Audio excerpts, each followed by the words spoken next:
Greetings, folks. Nice to see ya. My name is Dustin Cormier, and this is an episode of How to Rock Astrology. Very glad to see you guys here. It's a little bit of a late show today just because I had to reorganize my place that I'm at a little bit and try and get the best lighting for the situation here. Today's episode, we are going to be discussing Hasta Nakshatra. This is the hand nakshatra, as we can see here. Now, usually I have a button, something like this. And of course, we're going to be going through this nakshatra today and the source text of the Taittiriya Brahmana and how it discusses Hasta Nakshatra and what that's all about. So, let's strap in and let's have a good time. As I said, I'm a little bit late today because I'm just kind of working out my new situation with the lighting and everything. I'm going to be here for about the next 3 months. I'm at my dad's cottage writing my book. By the time you're watching this, it could be out by now. Keep your eyes peeled for my new novel. It's going to be called Eternal Soul Afternoon. I can't wait to discuss it with you guys once I put it out. But for now, we are going to keep along with our typical studies that we do on my channel. Today we're discussing Hasta Nakshatra as it is conveyed in the Taittiriya Brahmana. Of course, the Taittiriya Brahmana is the key source text for all of us tropical Vedic astrologers. So, in my practice, I am a tropical-based Vedic astrologer. I use 12 tropical signs overlaid on the 27 sidereal nakshatras.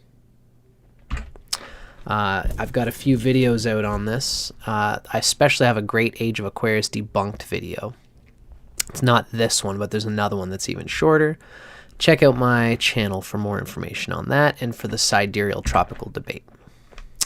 But essentially, as this picture kind of conveys, the main thing going on with my understanding of how the nakshatras fit into the tropical signs is entirely based on basically what we see in this picture. So there's an old story where the demon, a Rakshasa demon, of the ego, was essentially getting too big in the universe. This is the story of everybody's ego, essentially. And the ego was getting too much power, and all the gods were concerned, so they asked old Vishnu, who they always ask for help, how do we fix this situation? And Vishnu says, well, I know what to do. The ego will never expect me, being an atom, a midget, the tiniest thing imaginable. He'll never expect me to trick him. So Vishnu goes to him as a midget, and the demon says, what do you want? And Vishnu says, I'd like a little boon, sir. And the ego says, what do you want from me? Vishnu says, I'd like, not very much, I'd just like 3 footsteps of land. And the ego says, you could ask for anything. Your pipsqueak just wants 3 steps of land, fine, you can have it. And Vishnu says, great. With my first step, I'm going to take deep space. That's the sidereal nakshatras, the 27 nakshatras. With my second step, I'm going to take local space. That's the tropical zodiac. And with my third step, I'm going to take geomantic space. That's the houses, the ascendant, etc. So this all goes to say that the tropical zodiac is something that is an entirely different wheel from the nakshatras. So in this series, we've been talking about the pure essence of the nakshatras as they are without their sign associations, which is a key point of distension and distortion that I've been trying to sort of convey and sort of explain and describe through my channel here. Ooh, that was probably enough. I'm just getting, as usual, folks, this is a live stream. So if anybody wants to ask any questions, feel free to say hello and hang out with us. I can see we already have my friend, let's see here.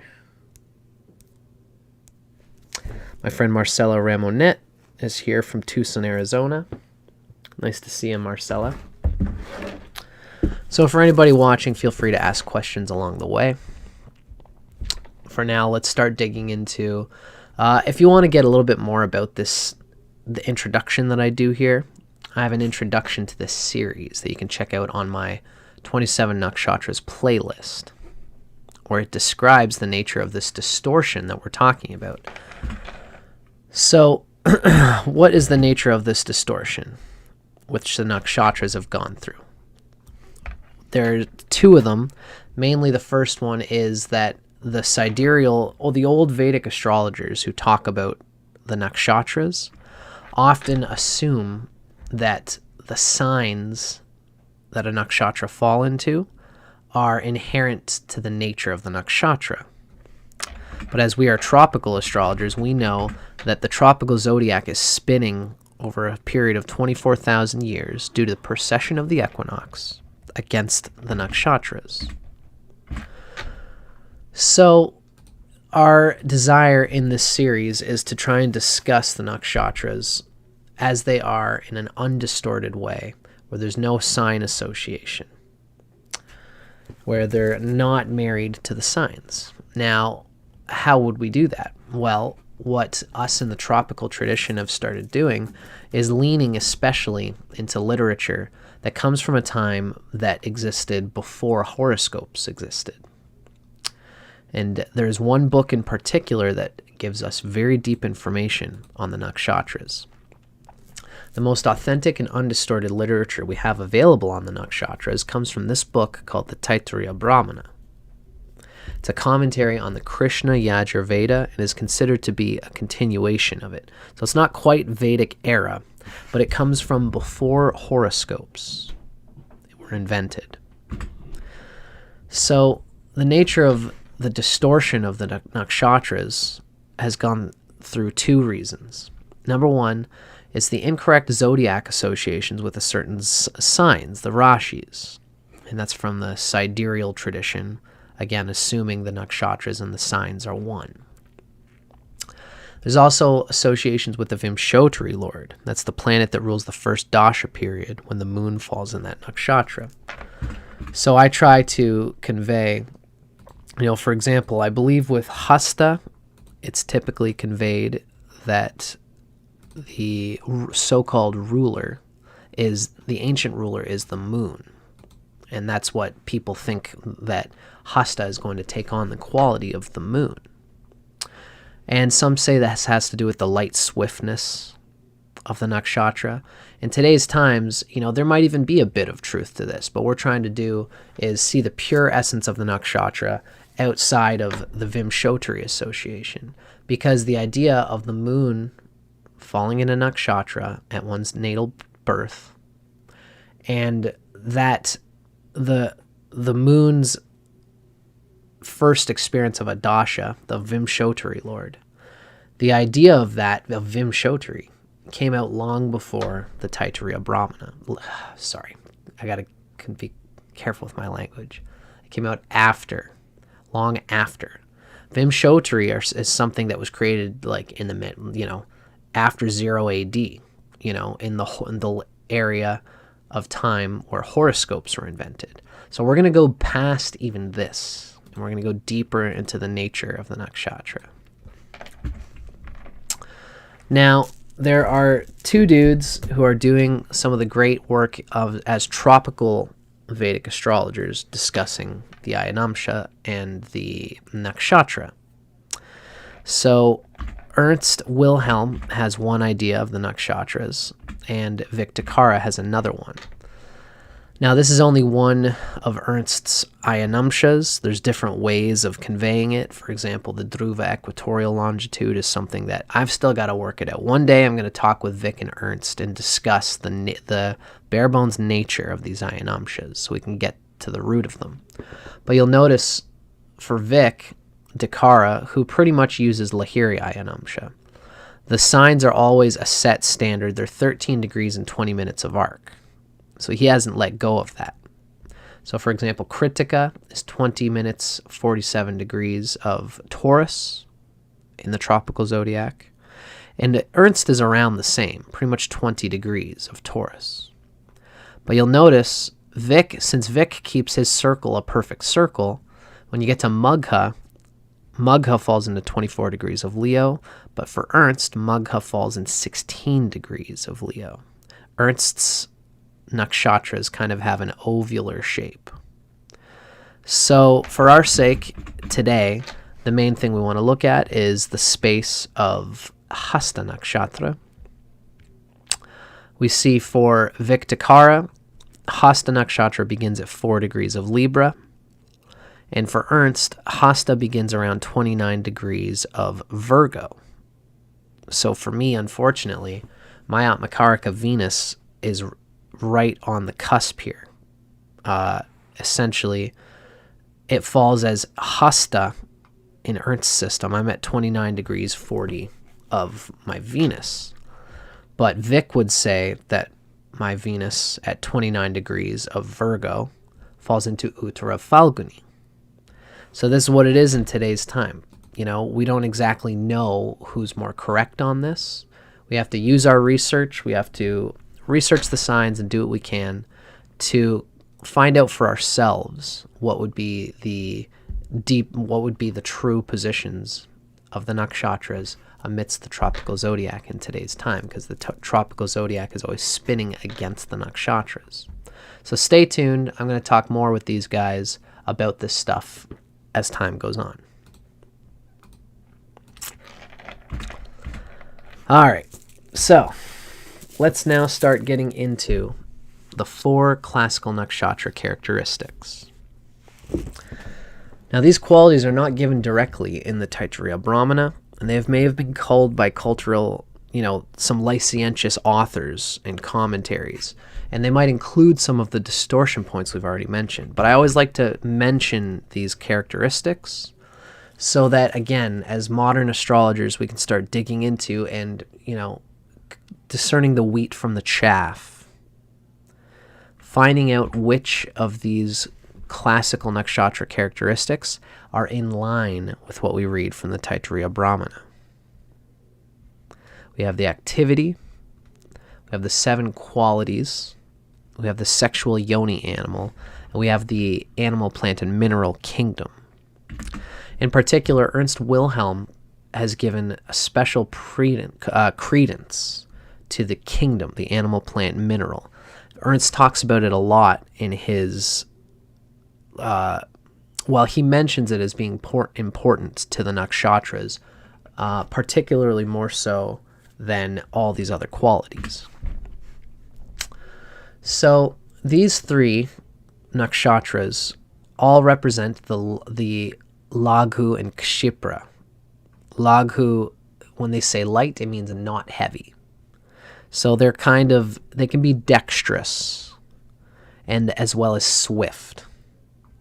See, again, this is why, we can't say that Hasta is necessarily light and swift just because it's ruled by the moon. Pushya is ruled by Saturn, and it's still considered Laghu and Kshipru, light and swift. So this is why we have to be discerning and when we give a nakshatra its qualities and where we get these, where the source of these qualities comes from. It's interesting that 2 of the 3 light and swift nakshatras are mineral-based nakshatras. So Hasta, Ashvini, and Pushya are all in this category. The deva of Hasta, the hand, is Savitri, the rising sun, the awakener, the compeller, the impeller. Hasta literally means hand. Now, the activity of all 3 of these signs is passive, so they sort of are doing their own thing. They're not necessarily getting in and grinding into the world. These are industrious people who sort of do their own thing, make their own works. I know a girl, I have a lady friend whose energy is very much the moon in Hasta. She is a yogi, and I'll probably mention her because she really conveys this energy. But she stays busy doing her own, making necklaces, making bracelets. She also teaches Kundalini yoga. And she doesn't necessarily, butt heads and confrontationally with the world. She just does her own thing and makes her own income in her own way. And it's a mineral, again, it's a sort of mineral kingdom, Dhatu. When we read about what the Taittiriya Brahmana says about Hasta, we're going to see that a big part of the Hasta consciousness is acquisition, the acquisition of resources, materials, and people, but mostly materials and resources that are going to allow them to be creative and make complicated, very intimately detailed industrial products, to be very resourceful. And this is partly because Hasta is a dhatu, a mineral kingdom nakshatra.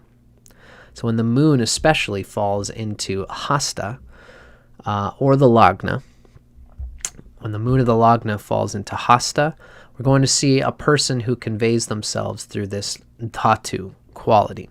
And of course, the three qualities are animal, plant, and mineral. Ernst Wilhelm talks about these three kingdoms in his New Rashi Sutras, and he relates them to the Zodiac. So we can see some of the nature of these qualities in the signs. The cardinal signs are considered mineral, dhatu. The fixed signs are considered plant, mula, because they can kind of go in between the cardinal and the mutable. And then the mutable signs are considered jiva. Jiva are people who are improving and are very involved with humanity. Dhatu is the least involved with humanity and is more involved, they're involved with collective humanity. They're involved with trends. So Hasta Nakshatra is more involved with, again, it's like a materialism, it's a statistical knowledge. They're looking at trends, they're looking at what is currently a hot trend right now, and they will often, if they're a person who works with cars, they're leaning into the business of actually going out, finding cars, cheap cars in an old abandoned warehouse or a yard, getting all of looking inside for useful, valuable materials, resources, and parts, taking them, bringing them back to their own place, and then having a whole reservoir of little car parts and items and things like this. Hasta is similar. It gets all the material things at its disposal and basically makes its business out of intricately combining material items together in clever ways. They'll usually use somebody with a nakshatra in a plant kingdom to, the plant people are the ones who are in between the mineral and the jiva, the mineral and the animal. Plant people can find someone like Hasta and find out their storehouse of materials and their skills and their talents and put them to use, right? But that's what Hasta is all about, is the minerals themselves, the materials, resourcefulness, etc. And they have this light and swift quality. It's interesting that the hand can be very much a tricky sleight of hand kind of person. Hasta can be good at taking any mineral thing and presenting it in a way that makes it look amazing or spectacular, or they can be very good salespeople in this way as well. For better and for worse, sometimes that's for the better. A mystical Hasta person can really convey their mystical things and spirituality and knowledge in a way that gives that spiritual knowledge, or whatever knowledge it is, a flair. It can attract people to certain types of knowledge. So this can be a very good thing, especially if someone has the karma of Savitri, which is often the case. The karma of one who is, there's spirituality inside of Hasta. And this relates, of course, to Savitri, the deva, as we're going to discuss as we go along. Now let's start getting into the sutra structure of the Taittiriya Brahmana. As we said, the Taittiriya Brahmana is a certain type of commentary, and it's a commentary on the Krishna Yajurveda. And how the Taittiriya Brahmana works is that it works in sutras. Sutras sort of have a rhythm and a melody. Rhythm is technically the best way to put it. And the implication of the slots in the rhythm they hold extra data. It's the nature of a sutra, which sometimes you see the iceberg of the word, but the tip of the iceberg of the word, but there's a whole iceberg of deeper meaning underneath it. Because all of these sutras have this sort of 6-part, it's like there's 6 slots. And not only does the word have meaning, but the slot also conveys a certain meaning. So this is the nature of how, because again, we know back 3,000 years ago, 4,000 years ago, it would have been around 2000 BC when this writing was probably compiled, according to my own research thus far. People wanted to have a concisely squeezed poetic rendition of the nakshatras because there was no writing in those days, or writing was an annoying thing. This is before the printing press and all this stuff. So they were talking about it by ear, and they would convey things by ear. And so this is why they've squeezed the Taittiriya Brahmana into this certain sutra structure. At the top, we'll have the true nakshatra name. In the midst, we'll have the Sanskrit, and then we'll have the translated Sanskrit. And most times, part of this translated Sanskrit comes from Ernst Wilhelm, and then we're going to, this one in particular, you see with the stars in the background, this is Vic Dicara, who provides this one. So the first word in pink is the deity that rules the nakshatra in classical Vedic literature. The second word is the name of the nakshatra, and sometimes they'll use something else, another name, to give more information about the nakshatra. The word in yellow is the parastat, so it's what's needed for the nakshatra to function properly. So it'll be what's needed, and then parastat says this is needed. This is coming from above. And then yajamana is what that produces. It's what this nakshatra produces from what it receives. And so it produces something, and this is what we call the foundation below. This is what comes from what's above. What's needed is above, and then what's produced comes out below. It's like humans eating food, and they produce through the bottom of us, whether it's procreation or whether it's going to the bathroom. So this is Hasta, ladies and gentlemen, and this is the Hasta Nakshatra Sutra from the Taittiriya Brahmana. Now let's get into this. I won't do this as good as Vic Dicara. I've learned this Nakshatra Sutra and the rhythm of it from Vic Dicara. He does a great job, and I'm going to mention that throughout this whole thing.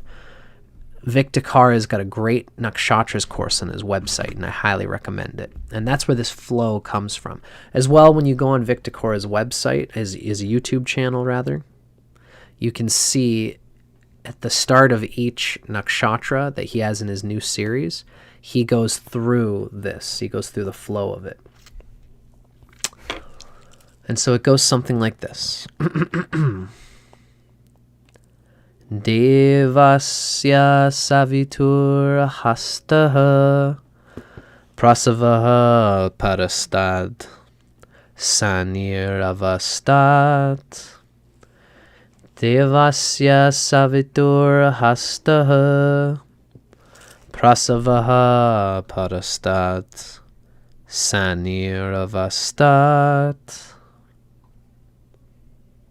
That's how we would flow with it if we were to memorize it melodically as well as rhythmically. So what do these words mean? Well, let's start getting into it. And I should say many people recommend that you just burn the Sanskrit into your brain, memorize it, memorize the flow of all the Nakshatra Sutras, and you will find yourself gaining a deep wisdom of the nature of humanity. Now, can you guys see me here? Yes, you can. Good. Hasta Nakshatra Sutra. Now, let's start digging into a definition of it. This definition actually comes, the first one I like to do in this series is coming from Ernst Wilhelm. He put out a free PDF called The Energies of the 27 Lunar Mansions. And this is a new translation of the Nakshatra Sutras from the Taittiriya Brahmana. Because Ernst, like Vic, really considers the Taittiriya Brahmana to be the root source of information that we should use for the nakshatras. So Ernst Wilhelm's description is going to be a bit brassier, in my opinion. He gets into some guts of the, Vic Dicara ties it all up in a little bow and describes it in an English transliteration that actually has the syntax of a sensible phrase or sentence. But that being the case, by Vic Dicara doing that, he grips the meaning in his own way, as some might say. In my opinion, Vic does a great job. But I like to convey Ernst's translation because Ernst just gives the straight translation of each word in the sutra, and he doesn't stray from that. So that's why it seems brass and it almost doesn't make sense. But we have to use our intuition to bring the phrase together. So it's useful to see the raw through Ernst as well as the refined through Vic Dicara. So we're going to do both. Now, I remember having had there's a mistake here, but we'll get to it. Devasya means of the deva or of the divine. So we know that Savitri and the deity of this nakshatra is relating to the divine and to divinity. And this is part of the importance of not only this nakshatra, but of its deity, Savitri. Savitri. This represents the awakening principle of all humanity. When you get into the Gayatri Mantra, I've got my own ideas about it. It's very beautiful because what it essentially says is the darkness of unenlightenment is indeed worthy of the process of enlightenment. If there was no unenlightenment, then there would be no enlightenment.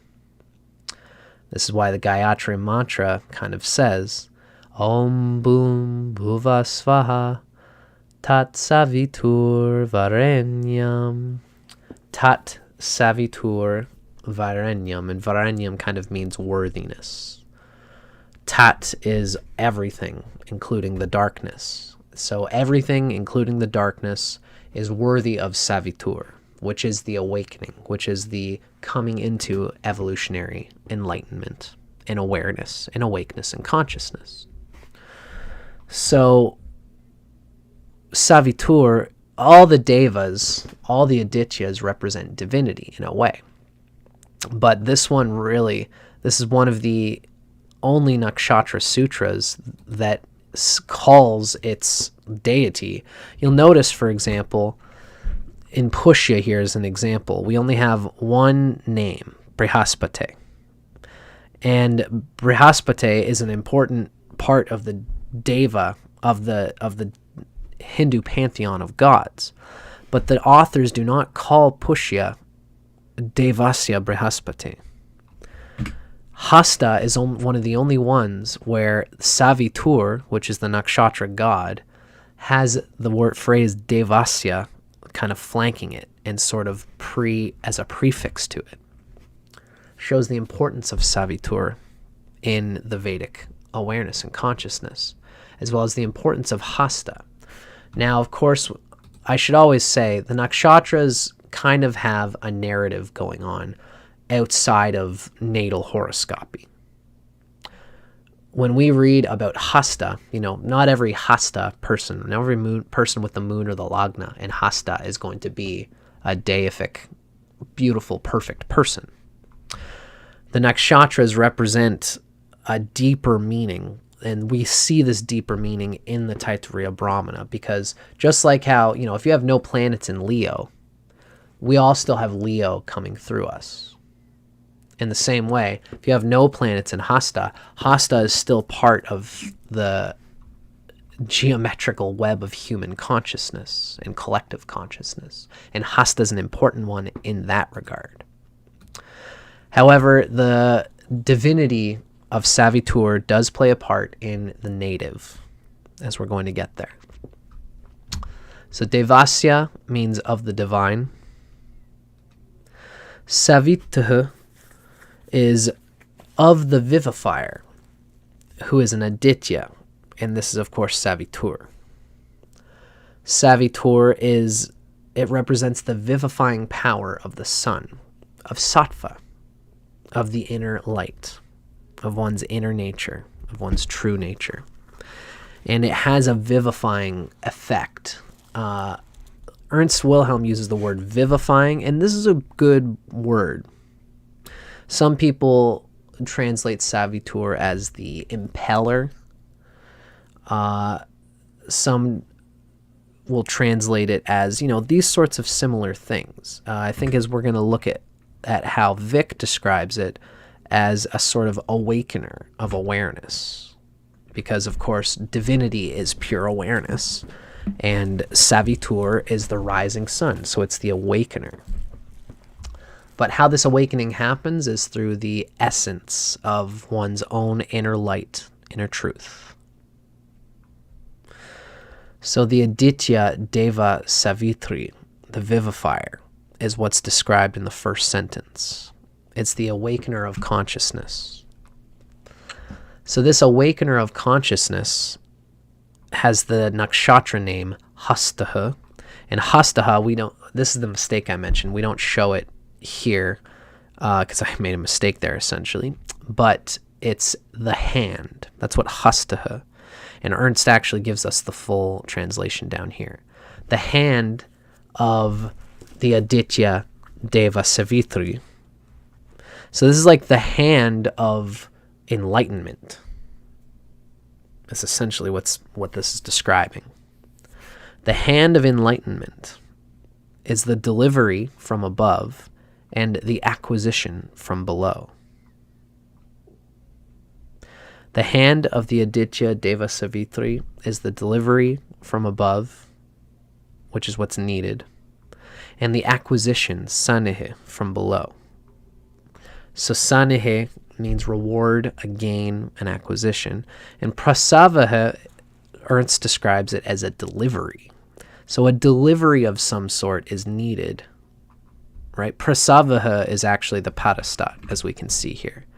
Hastaha is the name of the nakshatra, prasavaha is what's needed, and then sanir is what's produced. So prasavaha is delivery. What exactly this means is tough to convey through Ernst's translation, but whatever this delivery is, it allows Hasta Nakshatra to produce sanir, which is reward, gain, and acquisition. Acquiring things, acquiring people, acquiring resources. Now, let's get into Vic Dicara's translation. What we see here is Deva Savitri. He describes Deva Savitri as the awakener of awareness. Again, these translations come from his Nakshatras course on his website. Deva Savitri is the awakener of awareness. Hasta means hands, grasp, or possession. I'm just going to check something really quick to see if we're all good here. Yeah, sweet. We're good.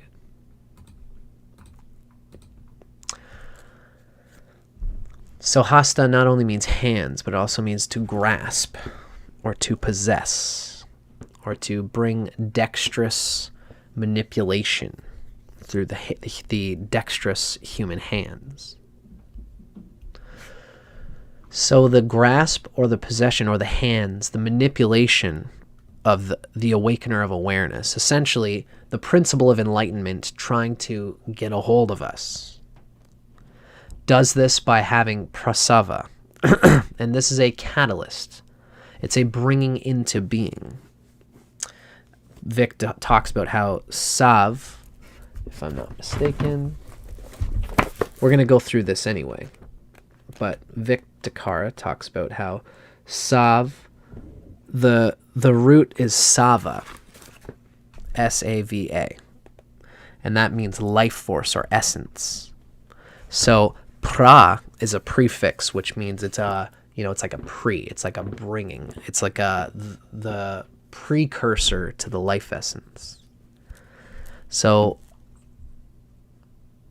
the principle of enlightenment, in order for the principle of enlightenment to manipulate and possess us, it requires an essence, a catalyst inside of ourselves, something that's natural inside of us, as I would translate this. It's a catalyst, a bringing into being. And this produces acquisition, gain, and reward and bestowal, things coming to us. And this is us receiving what we need as vessels of the enlightenment principle. Needs a source, right? Prasava is also described as a source, as well as inspiration. It's something coming from inside of ourselves. The hand of enlightenment needs a source of inspiration or inner beingness in order to produce, through manipulating us with its holy hand, acquisition, gain, reward, and bestowal, the things that we need in order to increase what we can do as vessels of enlightenment or as vessels of self-realization. Hasta represents an attentiveness to hands-on control and adjustments, but it often feels poor, so it resorts to trickery, theft, and deception. The positive is that it balances everything by proper redistribution. So sometimes they do some kind of trickery or theft or manipulation of the facts or data, but they distribute their wealth in a generous and positive way. And this isn't for everybody, but this is something that can happen with this nakshatra. Excuse me. So this is two different definitions that Vic gives us. The second one is what Vic ends up landing on in his writing. The first one, though, is one that he used to kind of use on his old website in his nakshatra course. It says, the awakening hand of divinity needs a source, prasava, to inspire acquisition and distribution, and that's sanir. In other words, the hand of the quickener needs inspiration to obtain its objectives.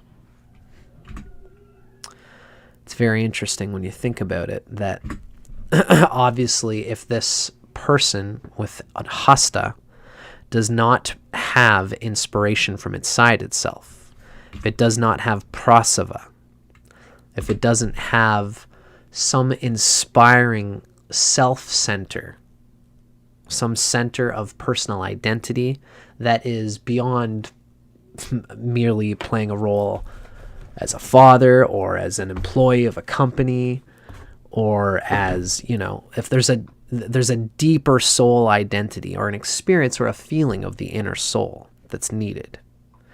And when the hasta person can tap into their self-realization, and their enlightened inner true purpose. This is when they can begin to produce this, to inspire acquisition and wealthy distribution in a healthy, fair distribution of resources to all the people around them, so that they can continue to work with and for other people, inspired by their inner purpose and role. When they don't have prasava, when they don't have that inner purpose and role, sanir is reduced. They do not acquire, and they do not, therefore, since they're not acquiring what's needed, they do not distribute what's needed to others.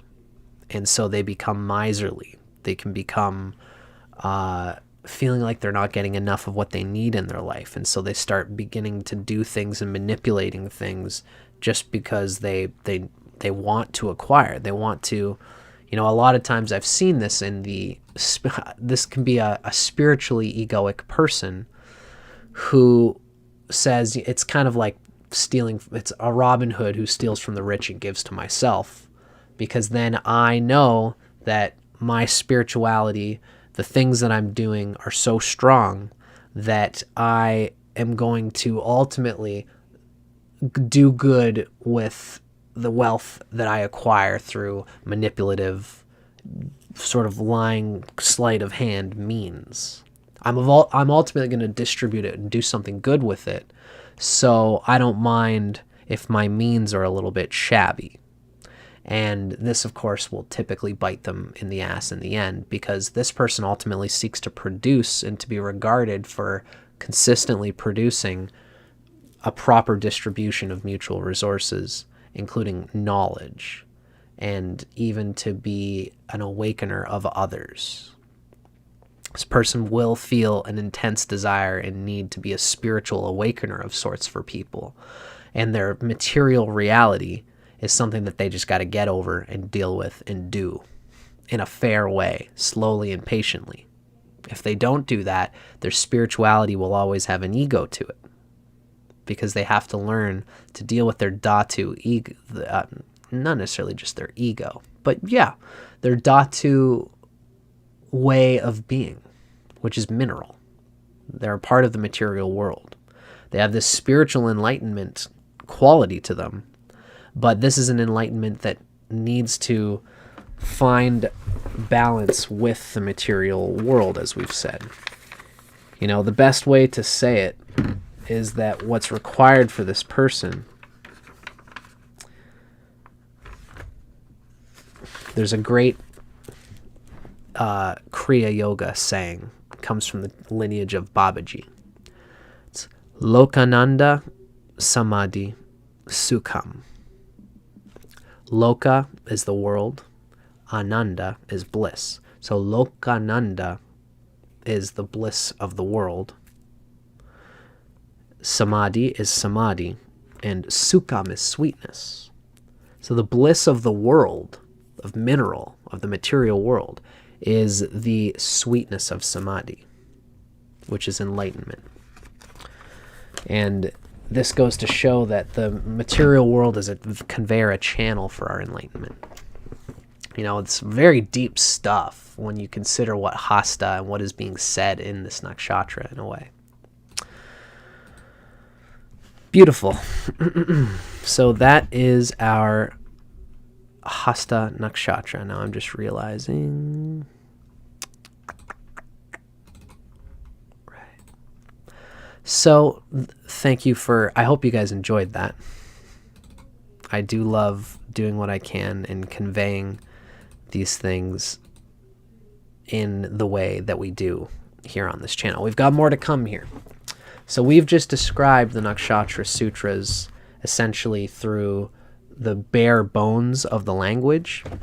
Now we're going to read from Vic Dicara, and we're going to dig a little bit deeper into what exactly Hasta really, what exactly the Nakshatra Sutras of Hasta really means.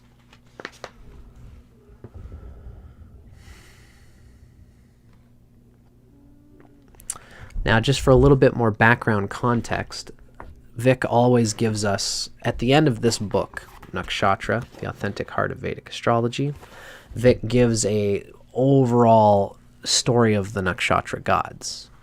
And when he talks about Hasta and Savita, he says that Savita's name means the awakener. Savita is the aditya who rules the sky when the sun rises, awakening creatures and stirring them to life.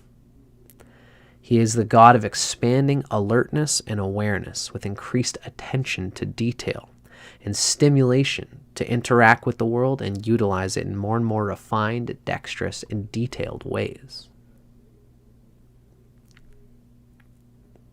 Human beings have the most fully awakened consciousness in all life on Earth, and this manifests physically in our having the most articulate hands, hasta, because we are, again, vessels of the principle of enlightenment and of the gods and the devas.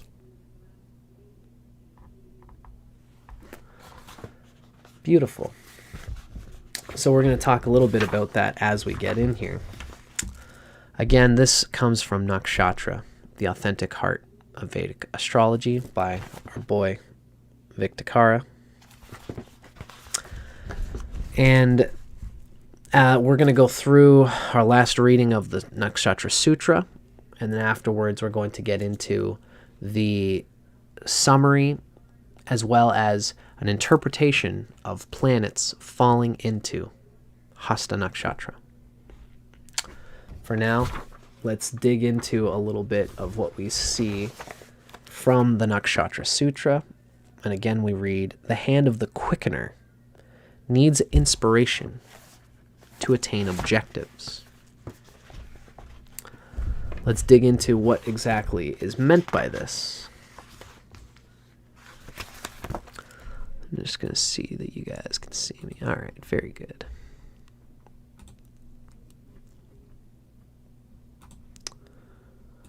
What we read is, our first part of the sutra is Devasya Savitri.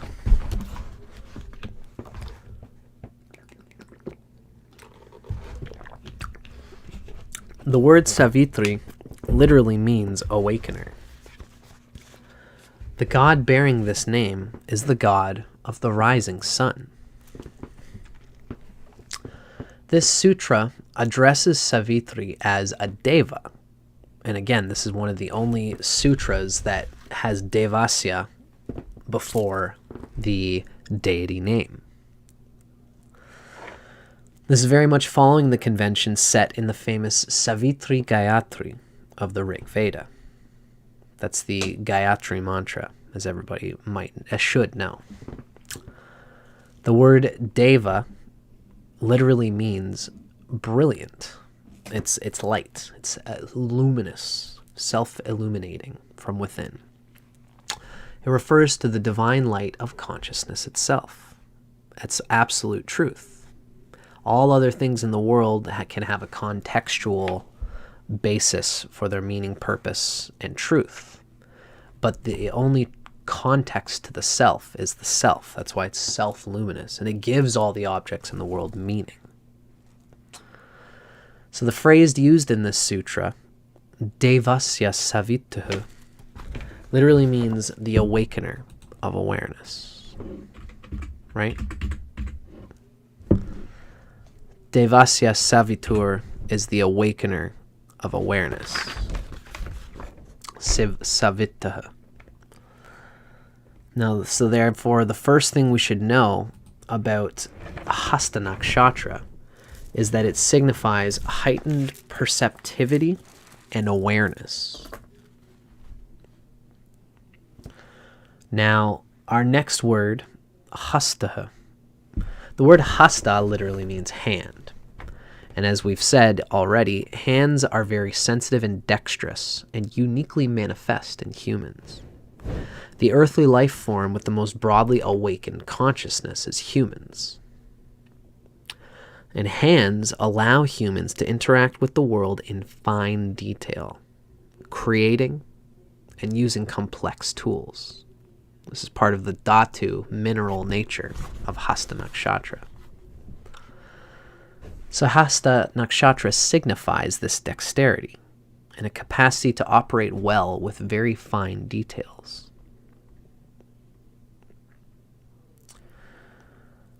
Prasavaha is a very interesting word, and this is the next one.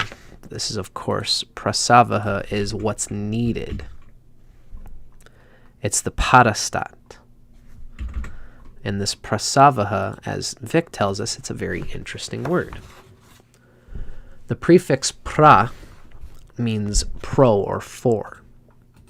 And the suffix sava, so it's actually not the suffix, but we should actually just call it the root.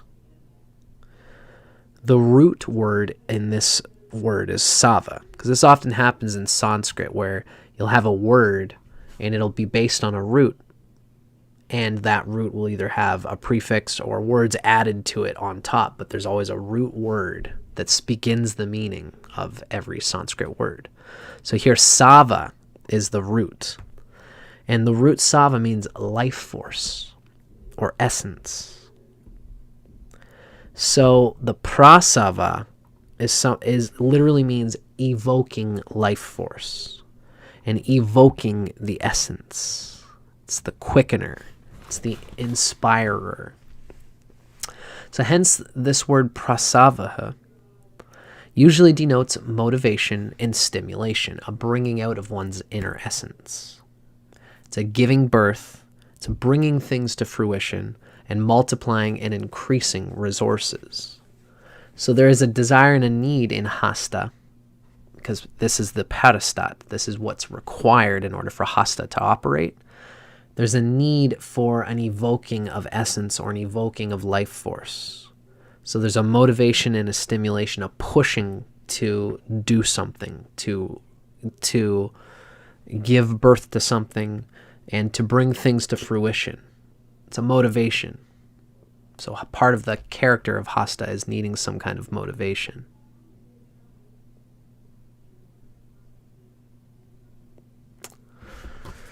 So this is exactly what Savitri, the rising sun, does every day. The rising sun rouses us, wakes us, and stimulates us to get out and accomplish our objectives. Now, our next word is sanihe. Sanihe, it would be just, it's one of the ways, it's grammatically this word without any connotations. Because sometimes in Sanskrit, you'll change the word based on the words around it. But sani or sanihe by itself, it indicates an acquisition, a gain, a reward. So the ultimate objective, the avastat, the ultimate objective of Hasta Nakshatra is to attain acquisitions, to feel like they've acquired something, which is very much what a hand can do. It often likes to acquire things in order to distribute things, in order to acquire more things, in order to distribute more things. This is the ideal. When Hasta goes wrong, when there's too many planets in there that are having a hard, difficult avashtas or difficult time in any regard, there can be an over-acquisitiveness in Hasta.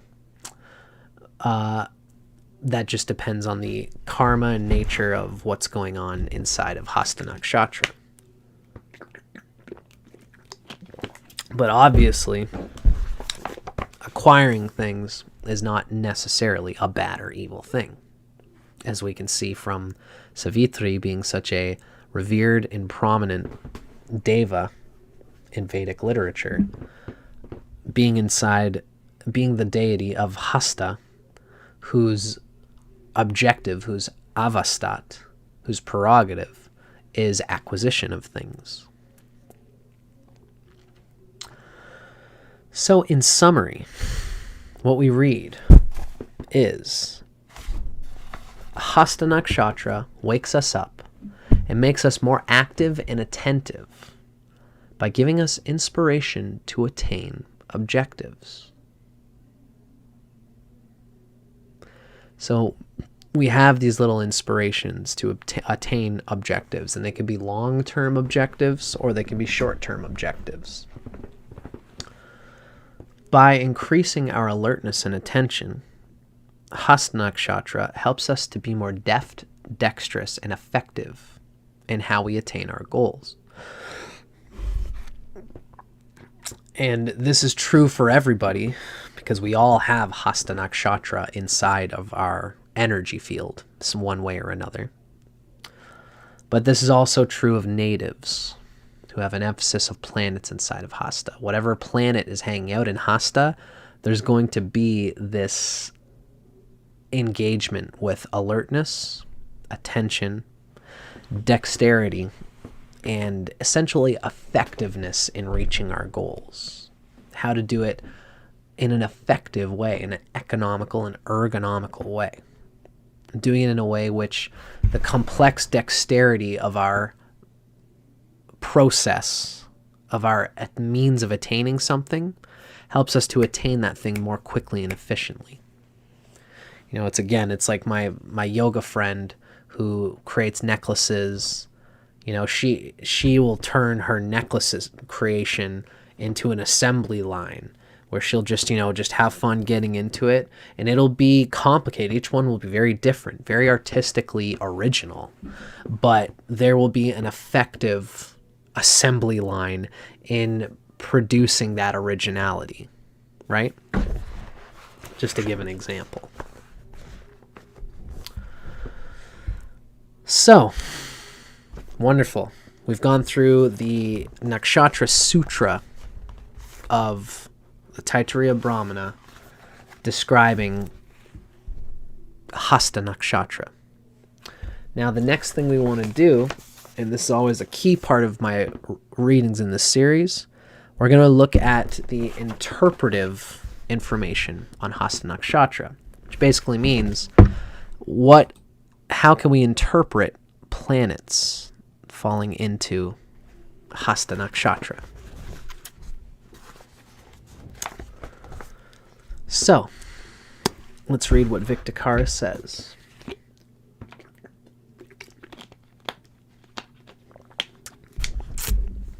Vic Dicara tells us, under normal astrological circumstances, Mercury, Venus, and the Moon inherently suggest desirable outcomes in Hasta Nakshatra. So Venus, Mercury, and the Moon.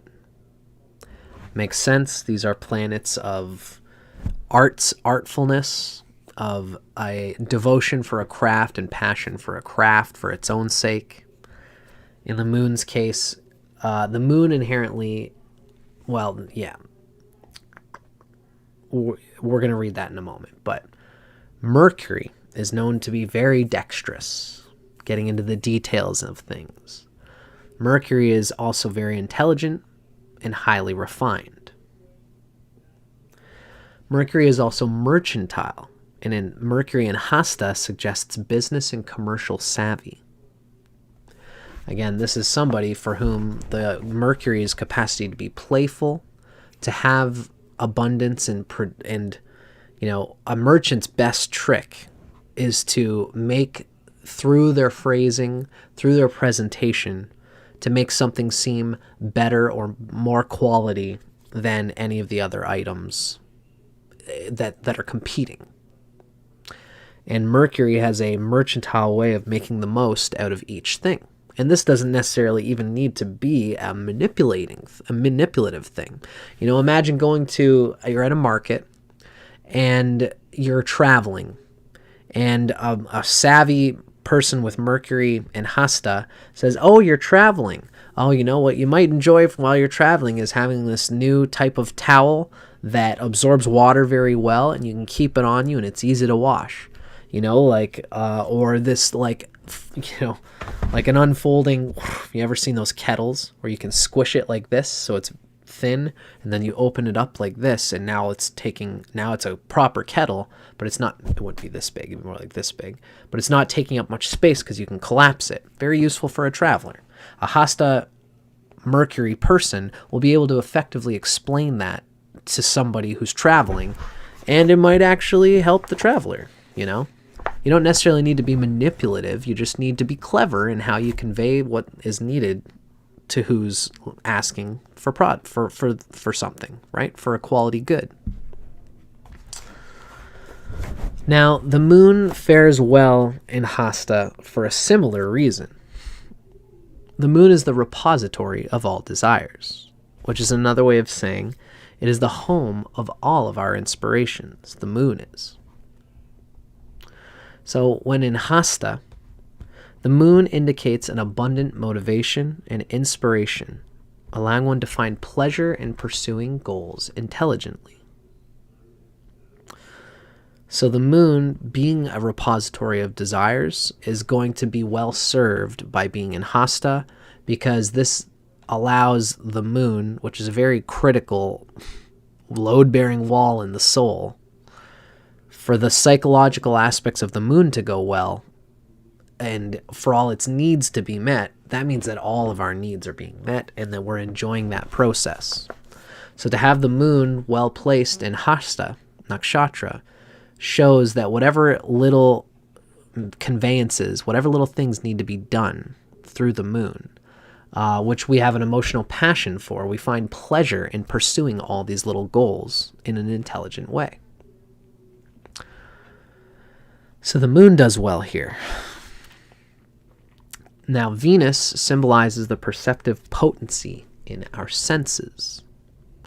In Hasta, Venus suggests a sensual acuity.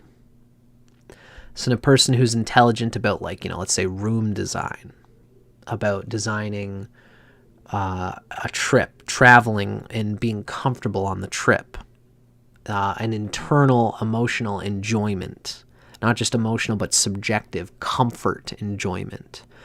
Someone with Hasta, Venus in Hasta Nakshatra, is somebody who knows how to get the best deal while they're traveling in a country, for example. This is somebody who they learn how to look up all the apps that have, they look up the Airbnb app, and they can take a moment. They don't mind, it's saves them time and, stress rushing to find a hotel once they get there. While they're on the plane, they're already looking for all the best deals on hotels. And they know how to find ones that are immediate, that have deals on them for whatever reason. So if there's a last minute vacancy for a hotel, because it's last minute, it's 50% off, and it's right on the Riviera. So this Hasta person will be able to find all the possible things, find the best one, get the best deal on it, and they get there, and there's a sensual enjoyment because they looked it up. They looked into the description. What kind of couches are there? Velvet couches. Nice. Oh, they have a hot tub. Wow, very interesting. And there's a little wine store in the corner. We can get a bottle of wine, sit in the hot tub, and then sit on the velvet couch after. And it'll be for a good deal. This is a Venus and Hasta Nakshatra person. The sun in Hasta Nakshatra would also seem to fare well here, since the nakshatra belongs to the rising sun, according to Vic Dicara. So the sun in Hasta, so long as there's not any other terrible afflictions happening, which there could be because the sun here is in probably debilitated in Libra. So this is something that we have to consider. But again, that's just in today's time. It's very possible 2,000 years from now, Hasta will have moved to a different sign, and that this would be meaning. But I'm just giving you an example in my time, in 2024, when the sun in Hasta is probably in the sign of Libra, where the sun could be harmed by Venus, it's debilitated, and if it has other afflictions, then the sun might have a tougher time. But by the sun strictly being in this nakshatra of Hasta, we see it should fare well because the nakshatra belongs to the rising sun, of inspiration, having an inspired quality. So the sun in Hasta should indicate great clarity of perception and steady, reliable inspiration for long-term success, because the sun is our constant inspiration. It's the thing that we deeply desire to do. It's probably one of the reasons why these days when someone has the sun in Libra and you'd think, oh, it's debilitated, it should have a hard time. But a lot of times the sun in Hasta does well despite that. It's because they have a steady, reliable inspiration for long-term success. They have great clarity of perception. They see into the details, and they see whether the means is going to ultimately give the ends that they seek. And usually that will be through the means being inspiring. So somebody with the sun in Hasta has probably got a job, or they're focusing on objectives that are the immediate objectives fit their long-term goal. Let's say somebody wants to be a mechanic. So while they're in high school, they take shop class, and shop class offers a correspondence course where they get to go to visit an actual mechanic shop, see how the mechanic shop runs, and they say, hey buddy, like when I'm out of high school, I'm going to need a little bit of money to save up for college to go to trade school in mechanics. How about I work at your shop, and I'll work really hard for you, and I'll make my good value off. You'll make a good value off me. I'm already learning. I'm in high school learning trades, and I'd love to do that. The guy says, sure. And they do a correspondence where after high school, the person just remains with, right after a high school, stays there for 2 years, works with a mechanic, learns how it all works. So when they go to college, they've already prepared themselves for the longer range goal that they have of being a mechanic. And when they get to college, they will be able to absorb the information better because they've seen it in practice as an apprentice, right? So that's like the sun in Hasta. The means are building towards deeper ends. I wonder if my computer just skipped. I could tell that. I'm sure that it did. That always happens. Okay, so I'm going to quickly undo this stream for a moment, folks, and then I'm going to come right back, and we're going to continue talking about planets falling into Hasta. So stay tuned. Hello, hello. Nice to see you, folks. Hopefully my computer is not skipping or anything like that. It might still be. Let me know, folks, if you guys are watching live. I appreciate seeing you here. Let me know if my voice is off from the tracking from the video. If it is, then I'll just have to try and restart it again. I'm in a new spot. My internet's weird. I'm learning what it's going to be like. So let's see how it goes.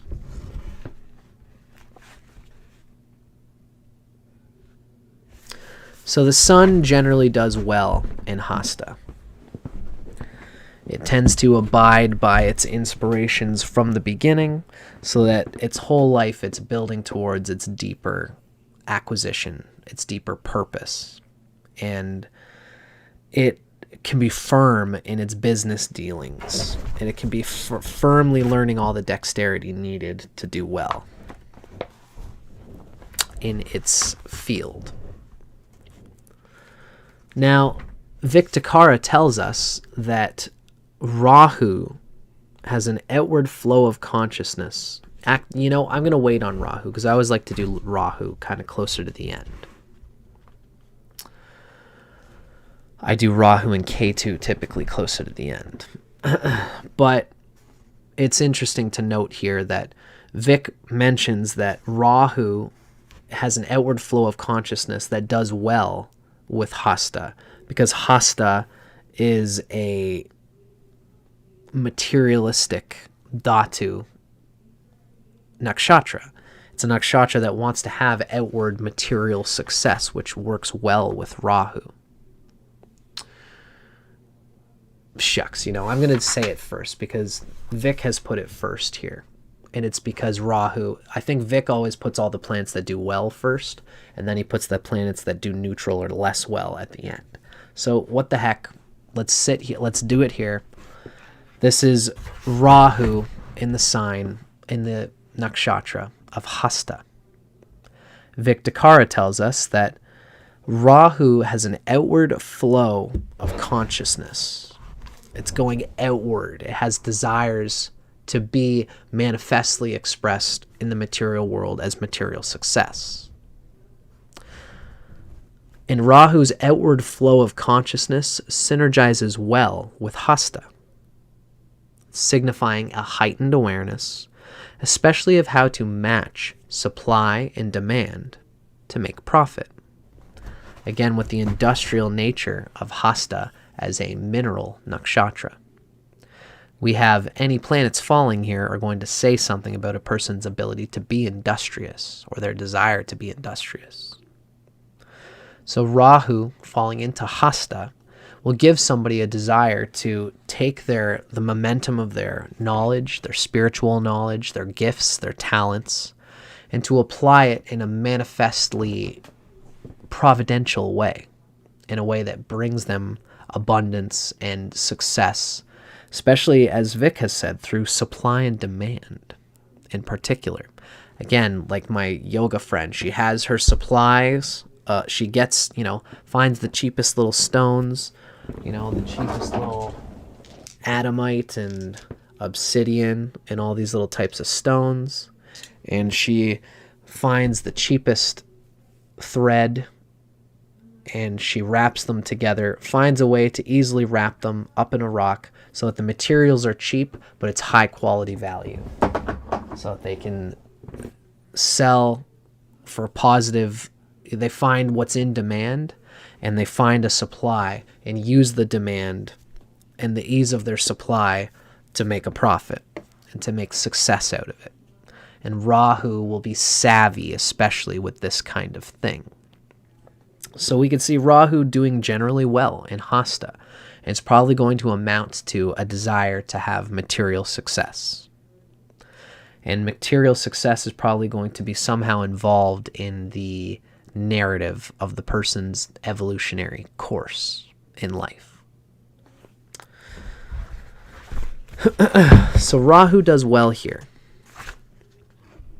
I'm trying to think if there's anything else I want to say about that.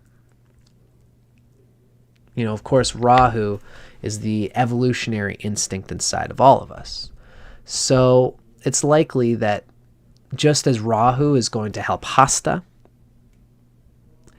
to help the person attain these successes, in the reverse way, Hasta is also going to help Rahu by attaining what the person seeks on a material level. The person also feels like they're attaining evolutionarily what they want inside of the soul, which is essentially just evolution, to evolve. This is how they are going to move through the process of enlightenment. They're going to desire enlightenment, and part of how they have to do that is through the material world. And if all goes well with the Lord of the tropical Rashi that Rahu falls into, in this case, in our time, that's probably Venus through Libra.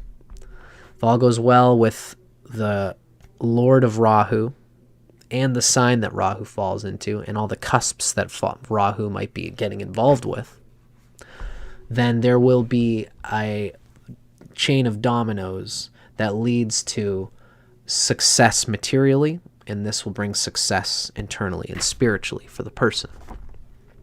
Good tantric sort of setup when it goes right.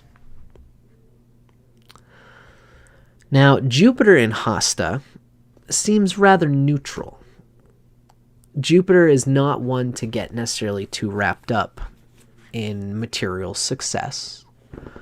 Jupiter can, but usually Jupiter's material success is an outcropping of a deeper inspiration, similar to what we've been talking about, where Jupiter desires abundance,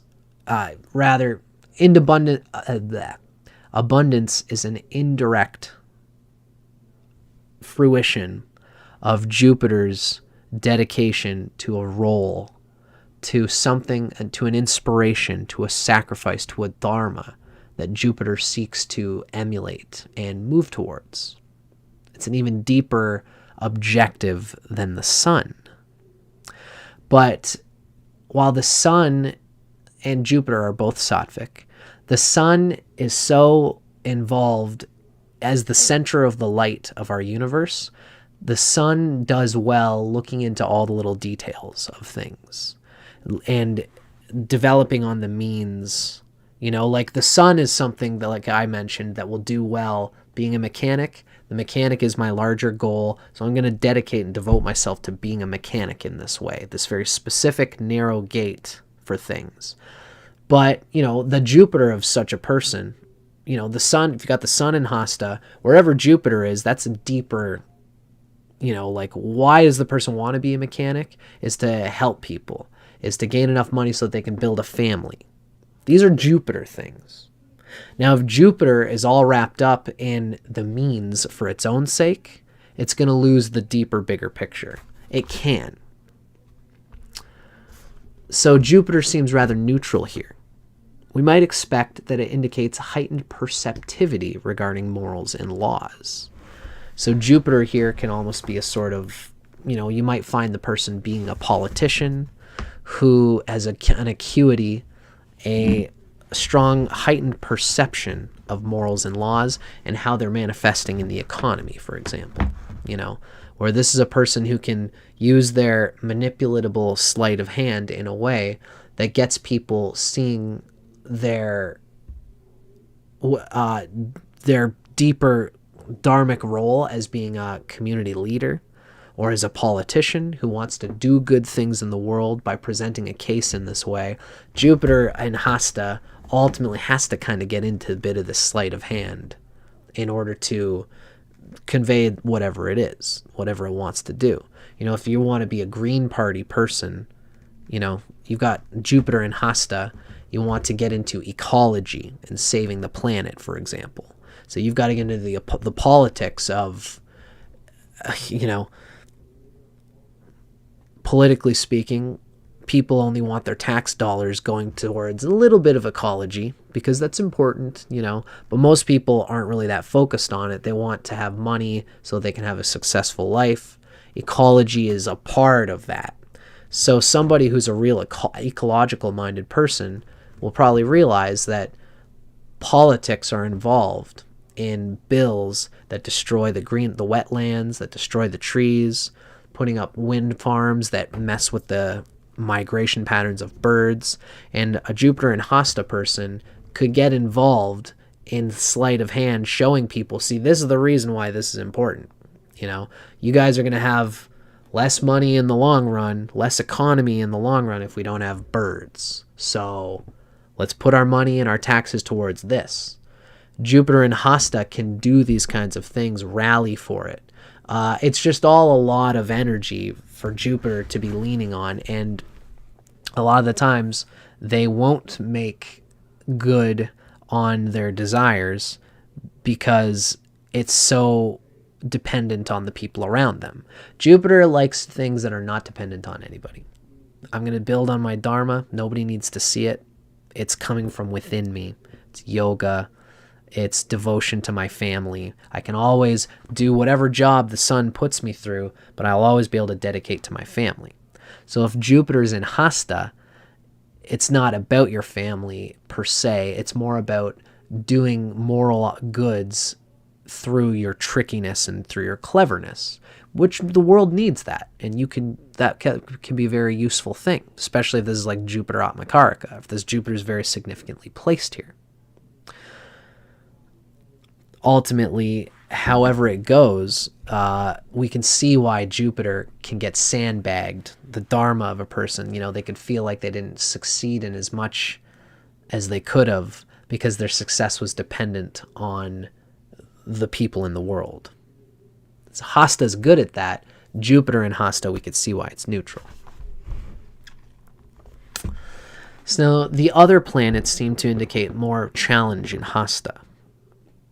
Vic tells us that Mars can exacerbate the inspirations of Hasta, and it can make patience difficult to maintain, where Mars in Hasta has a sort of pushiness. Now, Vic does tell us that Mars and the Sun in Hasta can indicate muscular dexterity, and this is conducive to excellence in sport and combat.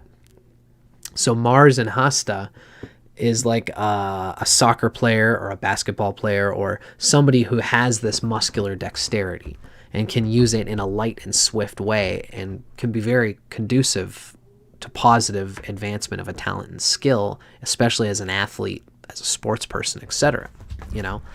That is very positive. But Mars in total as a planet, like what if you're a Sagittarius rising and Mars rules the 12th house? So your 12th house lord is falling into Hasta. The 12th house is kind of about patience, letting go of the fruits of your desires. You try to build, the 12th house is where we learn to give up, let go, and let God.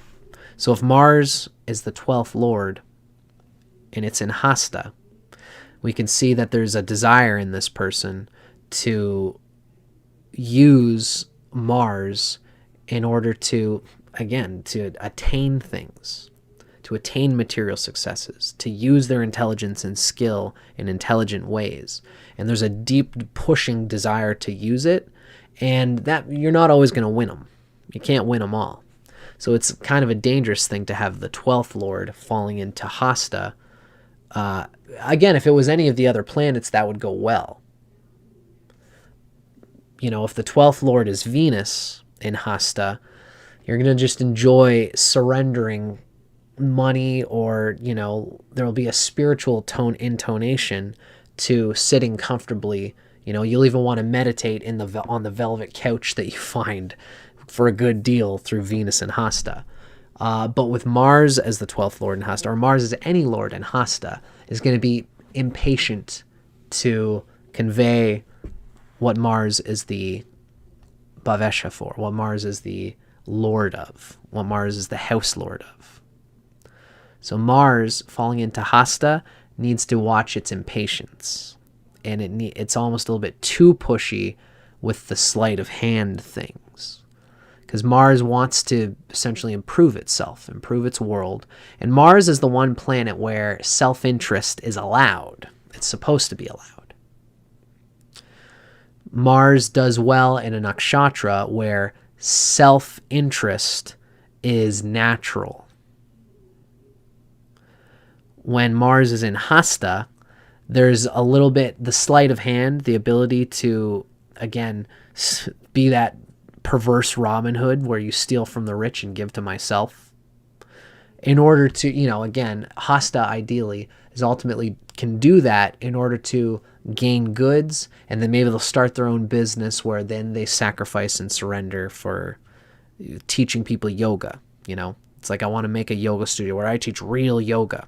So in order to do that, I'm going to manipulate and kind of be a little bit sort of deceptive to get some money, so that now I've got this yoga thing where I can teach, and it'll all balance itself out. That's how Hasta often thinks. Mars in Hasta is especially a little bit like, that self-interest of Mars can bring out some of that deceptive, manipulative quality in Hasta in ways that can get them into trouble, in ways that can be self-serving to a point of detriment, where whatever they build with it might actually be on skittish legs. So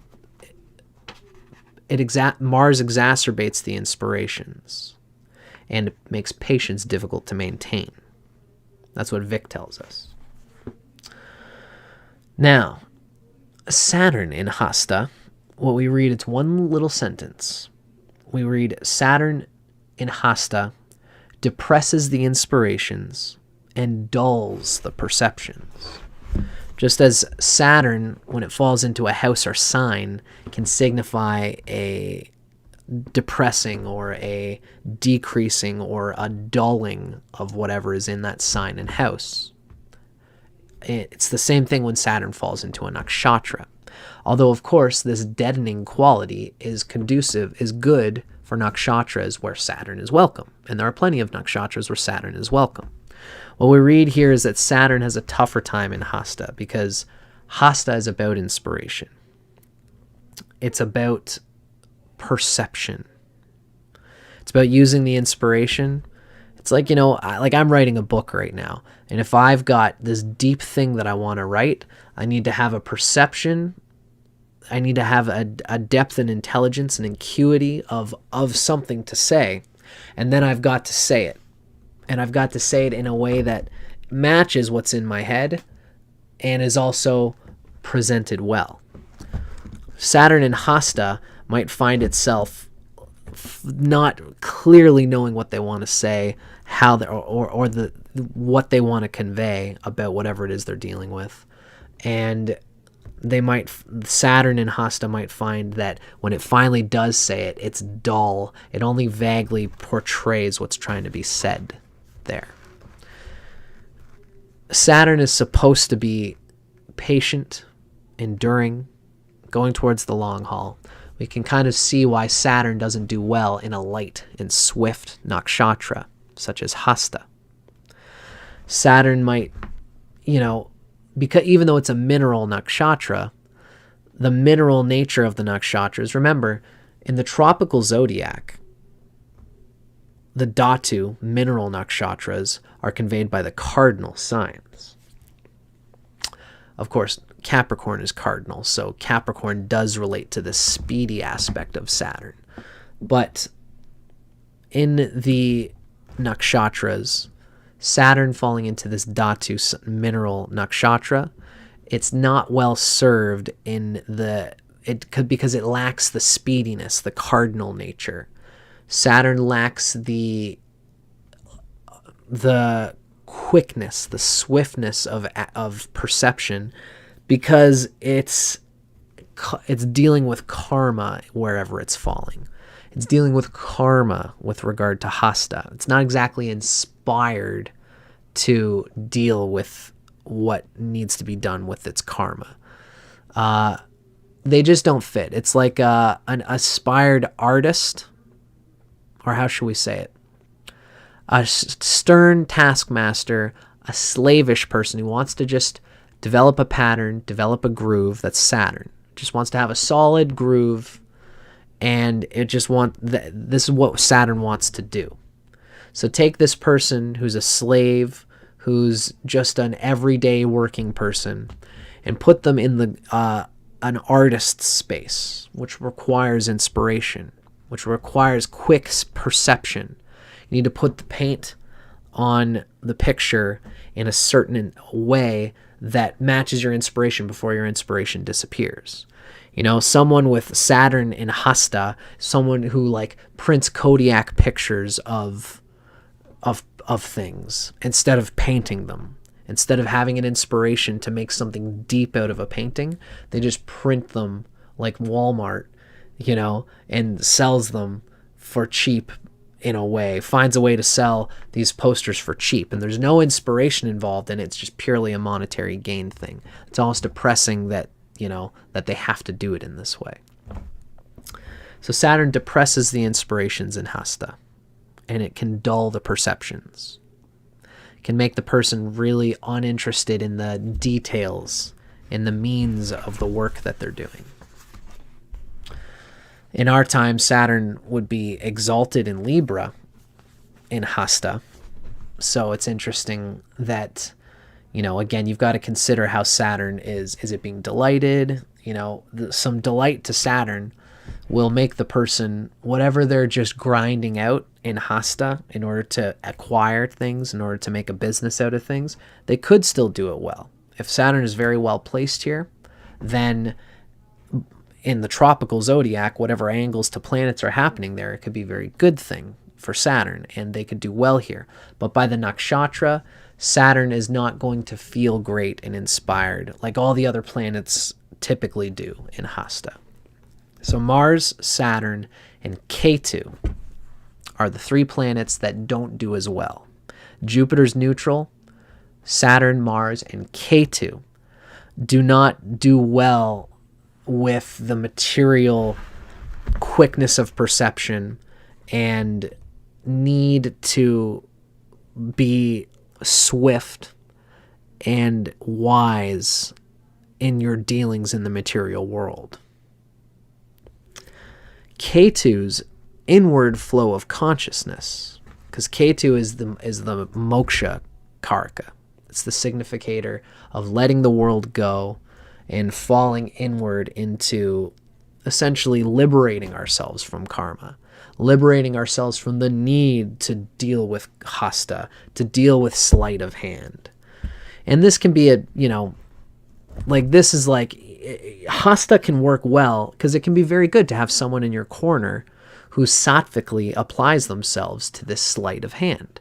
Again, just like a person you're going on vacation with them. Let's say you go on a pilgrimage and you need to know, we've only got so much money. We want to sustain ourselves and survive on this pilgrimage as far as we can. So it's nice if someone has the moon in hasta and they can barter with the innkeeper. Hey, we're going to see Babaji's a shrine to Babaji in South India, and we want to make these stops along the way.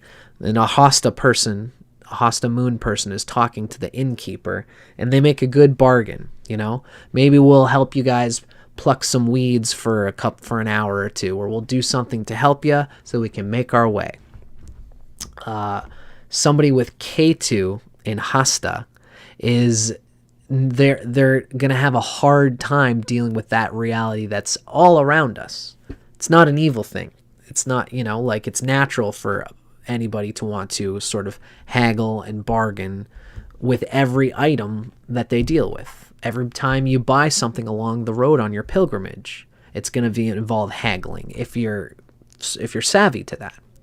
Someone with Ketu, any time in life that they're going to need to do some kind of material value through the bargaining, through the mercantile process of, this is the value that I have for this much money, or this is an item that I'm going to trade.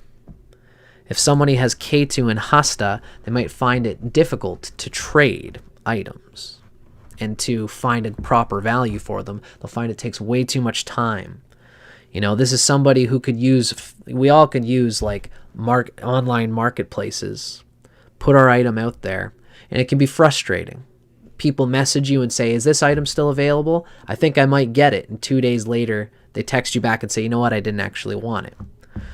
Somebody with a good planet in hasta is like, no problem. This is part of the game. It's no stress for me to keep that item on the marketplace. But someone with Ketu and hasta is like, oh my God, that's right, I still have these items. And they look on their messages and they see, oh, okay, fuck, somebody has been messaging me about this $200 camera that I put out there that I don't even care about. I'll go on it. Oh my gosh, I had it on there for like 5 hours and this person texted me and I didn't text them back in 5 hours. 5 hours later say, you know what, sorry, I found another camera. God, why aren't they patient? Ketu in hasta has a hard time because they are trying to just let go of this stuff. But it also, if they've got Ketu in hasta, they have to. This is an area of life that they're probably going to find that they've dealt with in the past.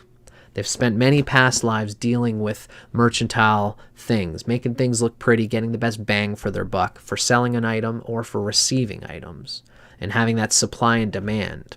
They've done it a lot in their past lives, and now they're probably sick of it, depending on if they got Ketu and hasta, wherever their Rahu is probably a bit more of a, an internalized spiritual thing going on. But they have to use hasta. They have to be savvy in the material world in order to sustain themselves through Ketu.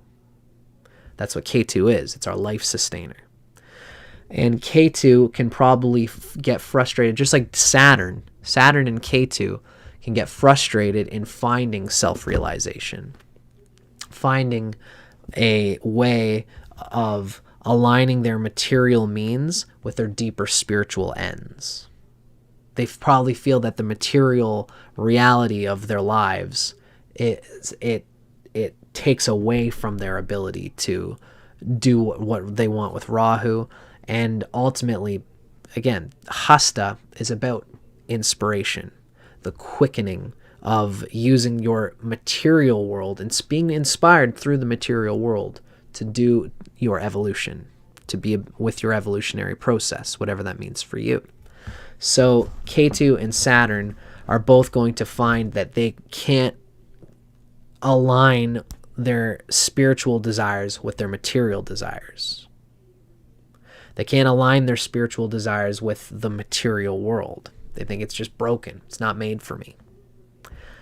And that will probably be a malperception on their part. It's just because they got Ketu in Hasta, or Saturn in Hasta, that they think that way. Everyone else seems to figure it out, but for them it's difficult. It's because they've got locked karmic patterns in this area of life. Ketu's inward flow of consciousness is not exactly in tune with Hasta's outward direction.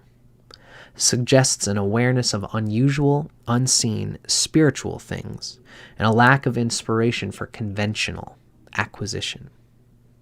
Finances, dealing naturally with money and how these things roll. There's an awareness of dealing perhaps with supernatural things, paranormal things, spiritual things, meaningful, mystical things. And they want to deal more in that world than they do with the material world. And they often find that whatever they're exploring with Ketu and Hasta, in perhaps the occult, or just dealing with astrology, or just dealing with prayer, praying to God. I'm supposed to go to church today, and this is the day that this person can see me and talk with me about my business. I'm supposed to go to church today, man. This is the only day you can do? God. So then they go and try to talk material, and they feel guilty that God is not setting them up with the proper thing because they're supposed to be at church today. This is kind of an example of how Ketu and Hasta spiritual things can mess with the material reality, even though them talking to that person on that day has nothing to do with their internal spiritual reality, right?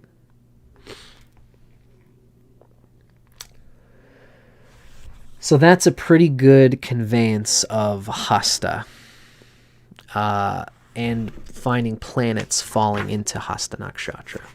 So it's been a long one today. Let's get into now the last bit of our reading. For now, is the life lesson. We still have some things to go. We're still going to read from our other book to describe the Hasta native. But it's always nice to read what Vic Dicara gives as the life lesson of what Hasta Nakshatra teaches us. Because of all the nakshatras do this. All of the nakshatras have a total narrative showing aspects of human life that are natural to all of us. Hasta Nakshatra reveals how important it is to be inspired and motivated. If we are uninspired, there is no way we will attain any goal. We will not want to wake up. We will not even want to be alive. Inspiration is so essential, and this sutra reveals the secret of how to get it, of how to get inspiration. It states that conscious awareness, devasya savitri, is inseparably connected with inspiration, prasava, and success, sani. Sani here is described as success, which I think is a good way to put it. Conscious awareness is inseparably connected with inspiration and success. This means that the best and more reliable way for anyone to be steadily inspired, even when success seems far off, is to simply become more alert, more aware, more deeply perceptive. Pay more attention to the small details in the everyday things all around you. Touch them with your hand and investigate them. Get into them. It's like somebody who does stocks. Best way to do stocks is to actually go to the building, go to the business, and talk to the people who are running the business. If it looks like a successful business from toe to nose, that's when you know it's a stock worth investing in. It could look good on paper because everyone, knows how to make things look good on paper. But a good stock investor knows to actually go to the business, dig their nose in, and see how the business is actually being operated on the ground floor. So pay attention to the small details in the everyday things around you. Touch them and investigate them. This will reveal that you already have attained such magnificent things, sani, and you can surely continue to do so. It will show you that there is something worth striving for everywhere, and in things that are within your reach. Also, when we feel depressed, it is because we lack inspiration to accomplish anything. At such times, it's very effective to sit in the light of the sunrise, devasya savitri, as much as possible. Depression can kind of come from lacking this inspiration.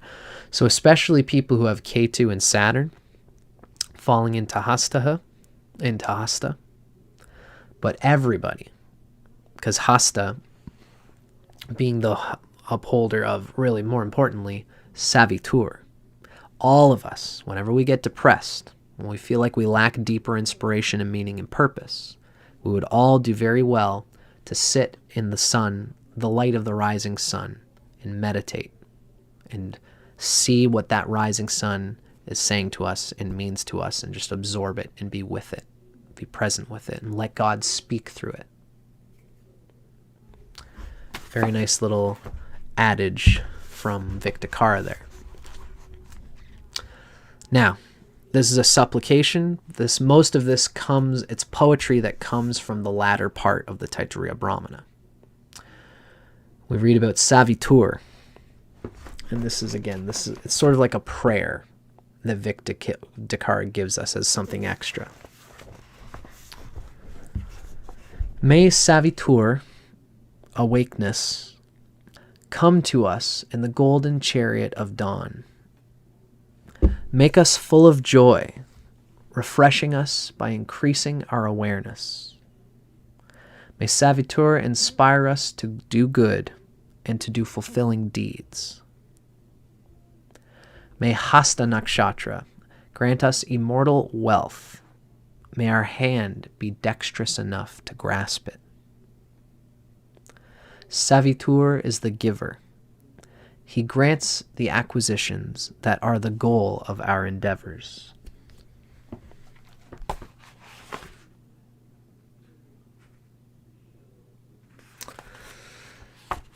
I've got this cool little note here that I've written myself, and a phrase that I've always loved is, it comes from Timothy Leary, and he always used the phrase aesthetic erotic choice. Erotic referring to eros, not necessarily just being sexy, but eros, which is the shape of the soul. So aesthetic erotic choice is something like, why do I like black-haired girls more than blonde-haired girls? Why do I like apples and bananas more than some other fruit? Why do I like earthy colors and tones more than radiant, neon pastel colors? So everybody has an aesthetic erotic choice that's inside them. And this is part of that prasava. It's part of that inherent soul desire for what we enjoy and what we like. And it's important to move towards one's motivation and inspiration. This is part of what Hasta is telling us. It's the rising sun that involves the self-realization of what is inherently luminous inside of all of us. Beautiful. Now, ladies and gentlemen, I hope you guys enjoyed that. The next thing we're going to be getting into is our next reading discussing the native with planets, or particularly with the Lagna and the moon in Hasta. Stay tuned with me. Hang out with me here. I'm going to be right back. I'm going to go to the bathroom. When I come back, we're going to continue our reading on Hasta Nakshatra. I'll see you guys in just one moment. Well, folks, we got one more reading left. I hope you guys have been enjoying this thus far. The next part of the video is going to describe the Hasta native. And this is coming from the divine forces of the Lunar Nakshatras, as portrayed in the Vedas by the author named Radhe. Radhe is a great, very well-researched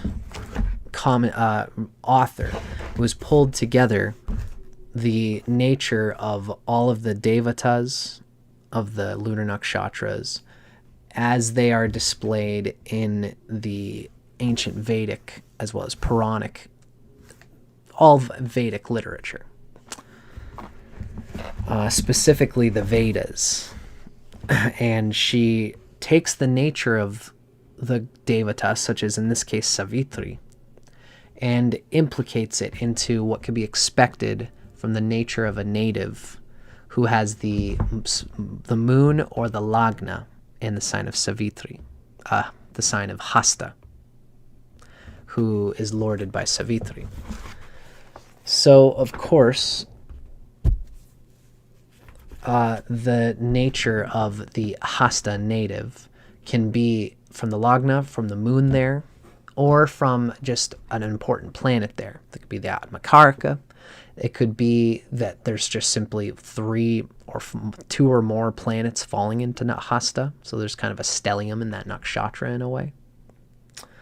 All of these can give the quality of Hasta, but when we read this, we typically mean it as the lagna, the rising sign, as well as the moon. The moon being the most significant one. So if you have the moon in Hasta, this is what can be expected from the nature through what's given as the nature of Savitri, the deva that rules it.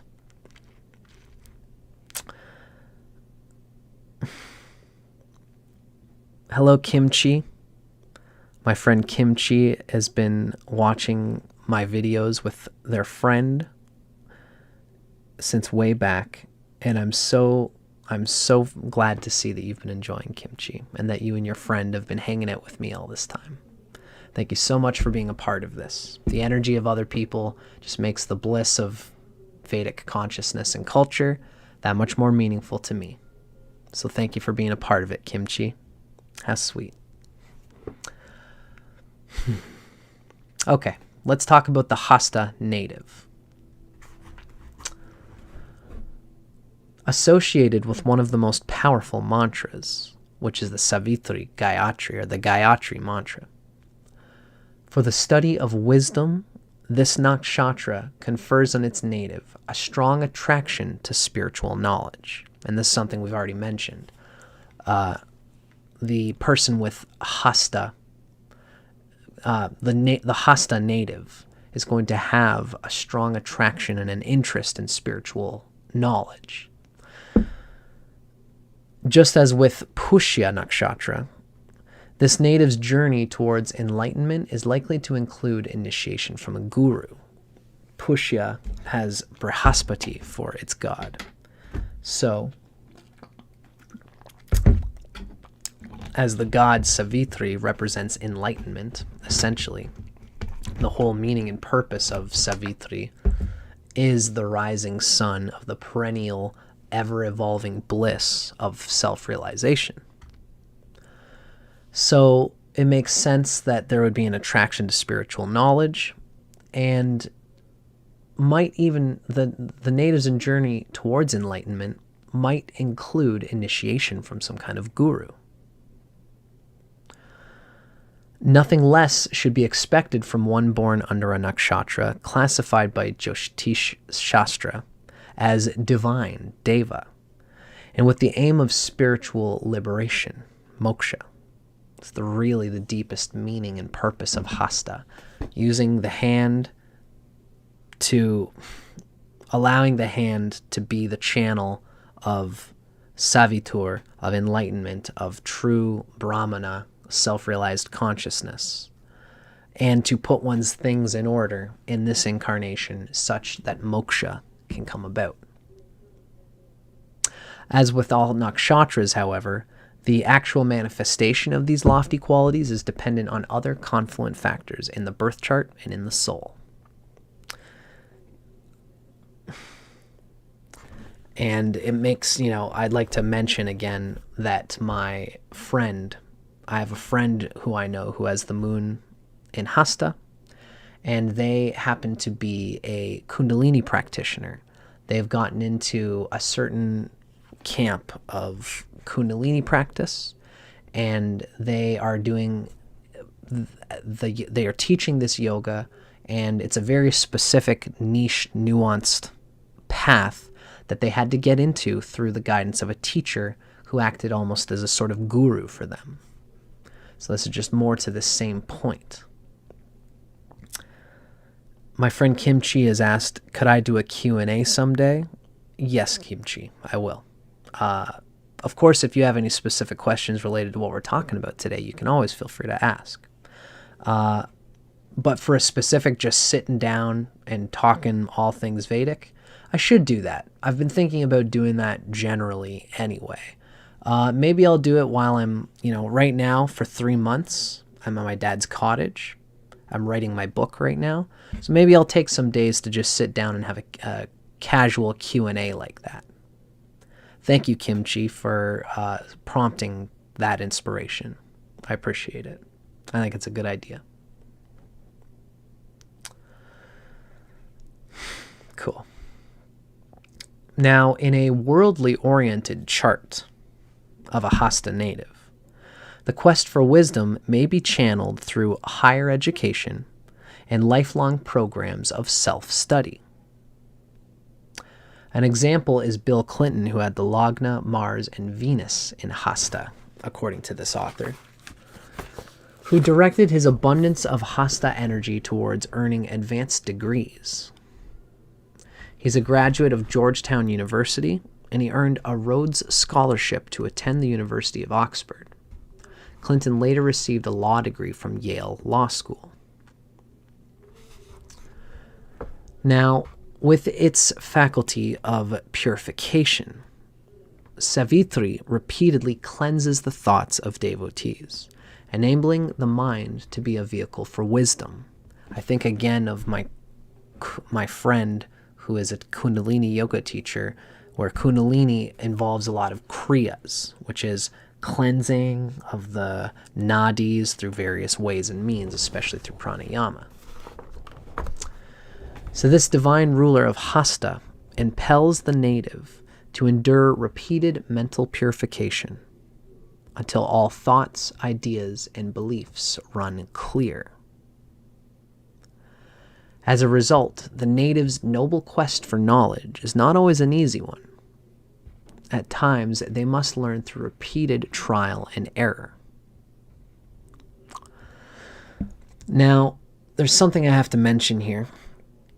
At the beginning of, in the episode where we talk about Savitri, which you can find on my channel, we had a moment of discussing Savitri as relating to sweet speech. Now, this seems to have come, if I read it correctly,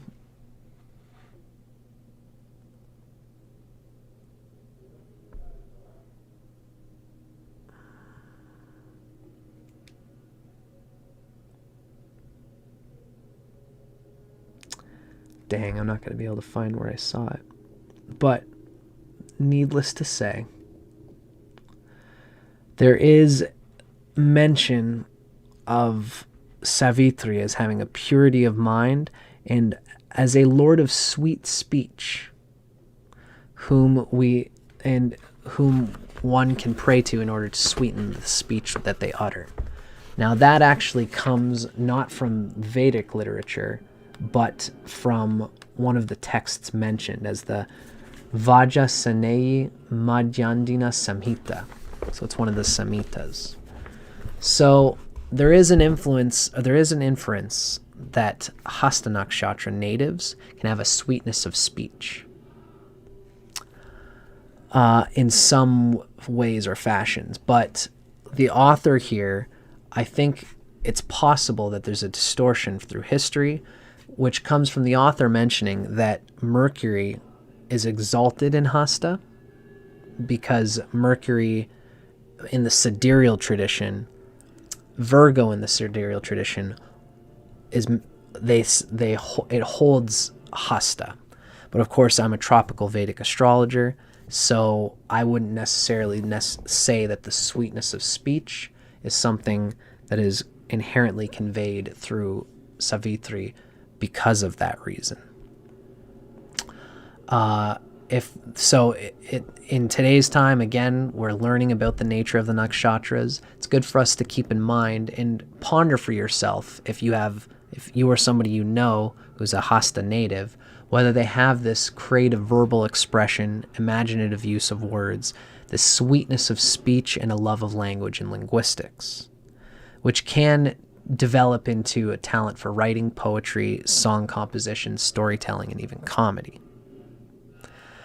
Our author notes that there's an emphasis of Hasta Nakshatra natives as getting into speech pathology, speech therapy, editing, translating, interpreting, or sign language, etc. So it's hard to know necessarily if that's a quality of Hasta, but I'm mentioning it here because this is what we do on our channel. We take the knowledge that we can and try to discern it, see if it relates to the inherent quality of the nakshatra that we've given in the Taittiriya Brahmana Sutra. Now, moving on. Famed as Hiranyahasta, the golden-handed one, Savitri also promotes manual dexterity, of course. So depending on the nature of the graha or planet occupying Hasta, there could be indicated proficiencies in technical crafts, especially through Saturn and Mars.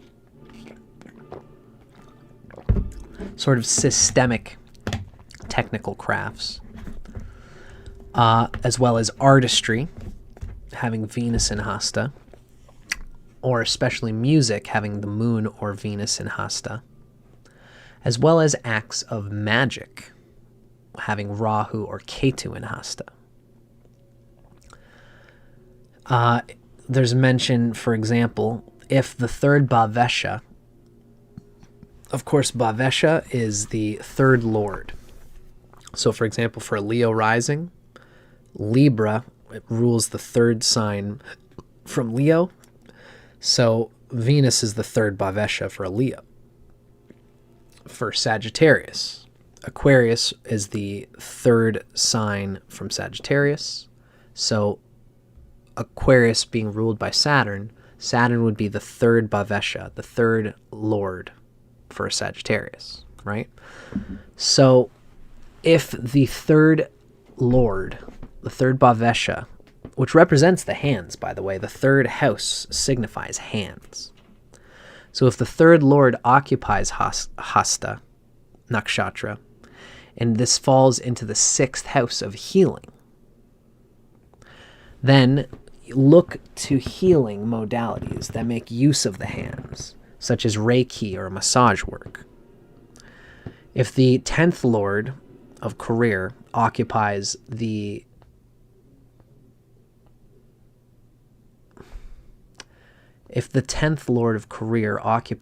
third house in Hasta, then the native might even be a professional palmist or palm reader. This is just going to give examples of what can be expected from the technical manual dexterity and intelligence of a Hasta native. Or with someone with a house lord falling into Hasta, which is also interesting to contemplate. Of particular importance is the self-sufficient nature of the native. Hasta's Shakti of Hastastaniya, the ability to obtain gains with one's own hands, provides great self-reliance. So self-reliance, resourcefulness are a key to the Hasta native nature. There is a certain youthfulness or innocence in the native's appearance. This is complemented by physical attractiveness, best described as refreshing. These qualities reflect the early morning sun, as well as Usas and Nakta, who are the twin sisters that bring in the dawn in the Vedic cosmology.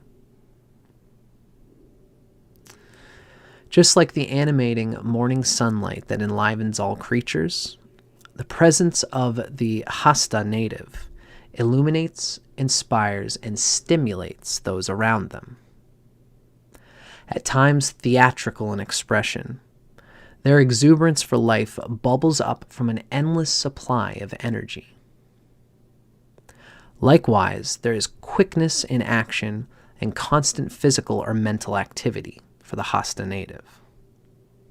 Such tendencies can be attributed to Savitri's faculty of enlivening and impelling, and Hasta's Jyotisha quality of Kshipra, which was already seen as quickness or lightness, swiftness. Now, I'm just going to quickly read this. Yeah, this makes sense.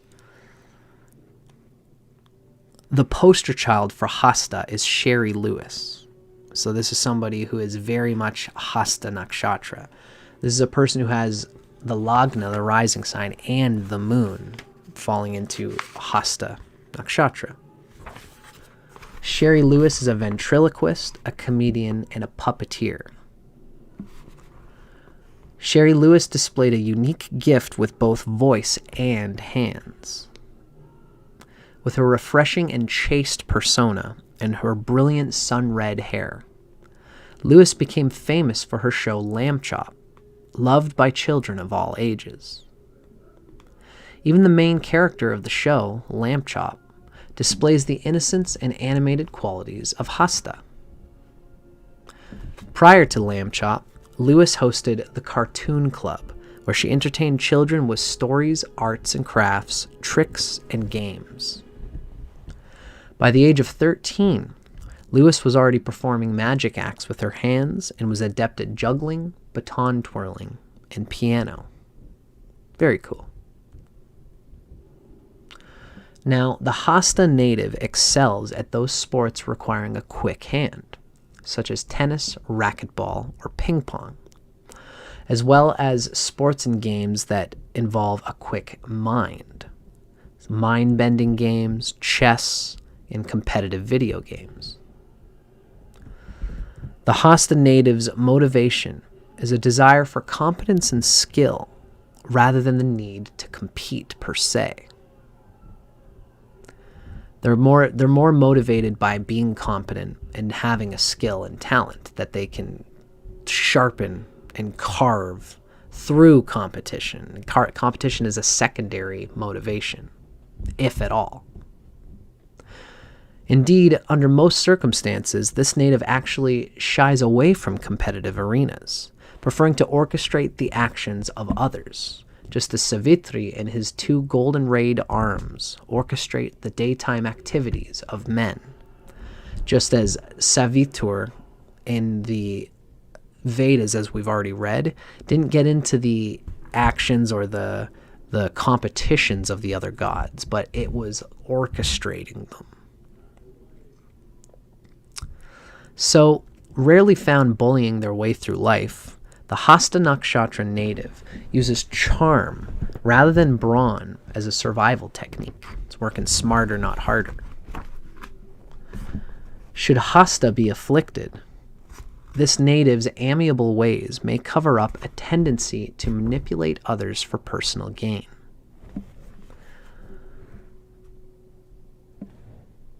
And the word that's described here is, even like especially if Mercury is implicated, but other planets too. Planets negatively implicated in Hasta might resort to such tactics as cooking the books for financial gains. Now, Bill Clinton, known for his political sex scandal with Lewinsky, had Venus in Hasta, afflicted by Mars also being in Hasta. And Saturn, I guess, was also in Hasta. Is that right?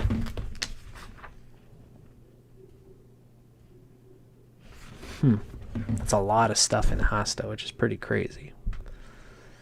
So, this is a sidereal person, so I'm just going to skip that paragraph and go to this last paragraph here.